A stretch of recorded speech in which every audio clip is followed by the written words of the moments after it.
This video will contain spoilers for both Resident Evil Village and Shadows of Rose, so if you haven't checked those out yet, I highly suggest clicking off this video and returning once you've done so. With that being said though, let's get started.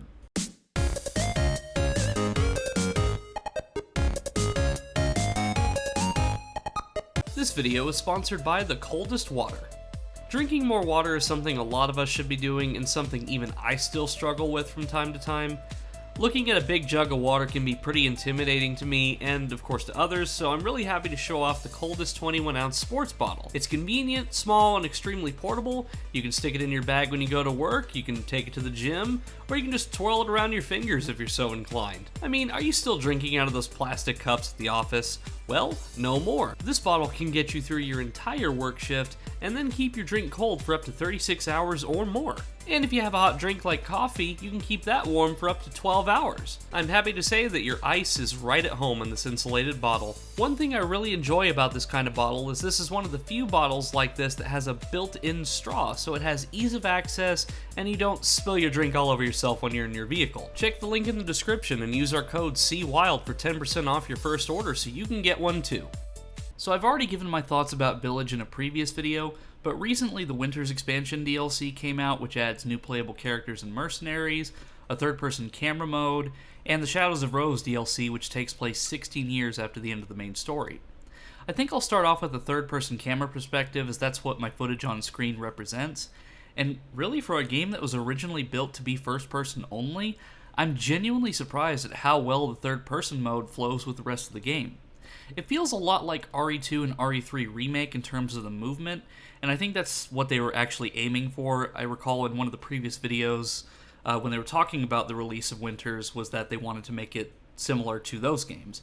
In some ways, it feels even quicker and more fast-paced than the first-person mode, surprisingly enough. I've been having a good time with it, and if you've already beaten it before, I think it's definitely worth it to replay the game with this new camera perspective, especially if you were turned off the first time around with the first-person perspective. However, there's a few issues that I had with it on my playthrough, as most objects in the game are meant to be viewed in a first-person perspective, so you can very easily miss things like ammo and other important items because the shift in camera perspective just makes it really difficult to actually see these things. That and certain melee weapons like the lightsaber, for example, are really hard to actually make meaningful contact on enemies.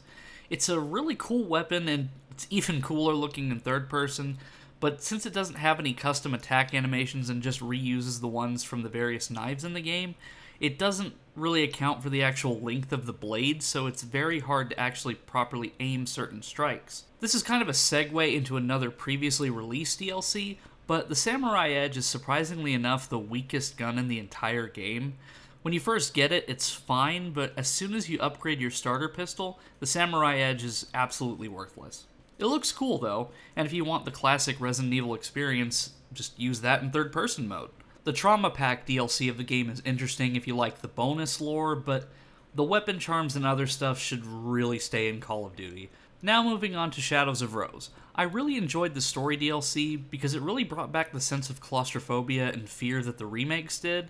It was really interesting to finally get to try out the viral and fungal powers where in past games you really only got to experience that sort of thing in Mercenaries mode, like with Wesker and Krauser and so on. I like how as the story went on, Rose learned more and more about these abilities and got to use new techniques. It really helped Rose develop as a character really in real time throughout the story. The puzzles were pretty difficult the first time round, and I felt like they really ramped up the difficulty in comparison to the main game. You could really tell that you were playing a different character from Ethan in every conceivable way because Rose is certainly not militarily trained, she doesn't have all this traumatic experience behind her, and she really just has her mold powers to rely on to fight back. The House Beneviento section with the mannequins was probably my favorite part of the DLC, because they did a Weeping Angels type situation where they could only move if you weren't actively observing them. The section was really difficult for me when I first played it, and there's a part where you're so focused on one mannequin chasing you that you don't realize that one is coming up right behind you until it's too late. Capcom knew you were going to be focusing on the previous mannequin, and then they threw you a curveball and sent another one to chase you. I really like it, even if that part frustrated me to no end. I think the only problem that I had with this DLC as a whole is the enemy variety was pretty lacking. You really just had the face eaters, that one boss, and then the mannequins. Not only that, a lot of the locations were just reused from the main game, so the location variety was also lacking. The environments were still really cool because they got really creative with some of the previous locations, but at the same time, it was kind of disappointing just to go through the castle again and then House Beneviento once again, because it was just too predictable because I'd already been here multiple times. But as far as Ethan being Michael is concerned, that part was also extremely predictable because in the story of the main game, it's mentioned that the Megamycete absorbs the consciousness of those who perish around it. And Ethan was right next to it when he died, and I wouldn't have suspected anyone else in that realm to help Rose. The whole realm of consciousness thing is a bit odd, but the series has been known for these kind of strange story beats in the past. I mean, we're talking about a franchise where a man literally punches a multi-ton boulder while fighting a megalomaniac supervillain inside of an active volcano, so this isn't the strangest thing that the series has thrown at us before. Mother Miranda as a boss again wasn't unexpected because she also died next to the Megamycete, but using Rose's full power was really fun because throughout the series we fight against these powered up humans with the various viruses or bioweapons, but now it's our turn to kick some tail. I can only wonder if someone will mod the game to allow us to use these powers in the main story mode by swapping Ethan with Rose. I'm guessing that's probably going to be really difficult to do that, but people have made VR mods for RE2, 3, 7, and Village for PC, so I wouldn't be surprised if somebody's able to do that. I think the only problem I have with the story that was told in this DLC as a whole is that there were some elements from the main game that were unexplained, such as why the BSAA sent bioweapons to the village, and Chris and his team going to the European HQ. I'm guessing that's setting something up for the next game in the series, but I would have liked to see some small resolution or some hints as to what's going to happen next.